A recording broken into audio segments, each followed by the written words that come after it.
വീട്ടിലിരുന്ന് വോട്ട് ചെയ്യാനുള്ളവരുടെ പട്ടിക തയ്യാറാക്കുന്നതിൽ ക്രമക്കേട് ആരോപിച്ച് കോഴിക്കോട്ടെ കോൺഗ്രസ് നേതൃത്വം.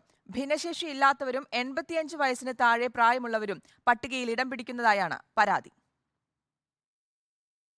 85 വയസ്സു കഴിഞ്ഞ വോട്ടർമാർക്കും നിശ്ചിത മാനദണ്ഡത്തിന് മുകളിലുള്ള ഭിന്നശേഷി വിഭാഗത്തിൽപ്പെട്ടവർക്കുമാണ് വീട്ടിലിരുന്ന് വോട്ട് ചെയ്യാനുള്ള അവകാശം. ഈ പട്ടിക തയ്യാറാക്കുന്നതിൽ വീഴ്ചയുണ്ടെന്നാരോപിച്ച് കോൺഗ്രസ് നേതൃത്വം തെരഞ്ഞെടുപ്പ് കമ്മീഷന് പരാതി നൽകി. ഒരു പോലീസുകാരനെ വികലാംഗനാക്കി വെച്ചിരിക്കുന്നു. 24 വയസ്സുള്ള ചുറുചുറുക്കുള്ള ചെറുപ്പക്കാരനും വികലാംഗനാണ്. 51 വയസ്സുള്ള ഒരാൾ 85 വയസ്സിന് മുകളിലാണ്. വ്യാപകമായ കൃത്രിമങ്ങളും സുതാര്യതയിലാണ് നടന്നിരിക്കുന്നത്. ഇരട്ട വോട്ട് പരാതിക്ക് പിന്നാലെയാണ് പുതിയ ആരോപണം ഉയരുന്നത്.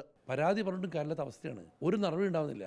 ഡബിൾ വോട്ടിങ്ങിന്റെ എത്ര പരാതി കൊടുത്തു ഞങ്ങൾ വന്നില്ല. ഇതിപ്പോൾ 85+ വികലാംഗ വോട്ട് ലിസ്റ്റ് എടുത്ത് നോക്കിയാൽ വ്യാപകമായ കൃത്രിമങ്ങളും അട്ടിമറിയുമാണ്. ഇതൊരു ഗൂഢാലോചനയാണ് ഞാൻ സംശയിക്കുന്നത്. അല്ലാതെ പോലീസുകാരനൊക്കെ വികലാംഗനെന്ന് പറഞ്ഞാൽ എന്താ സ്ഥിതി?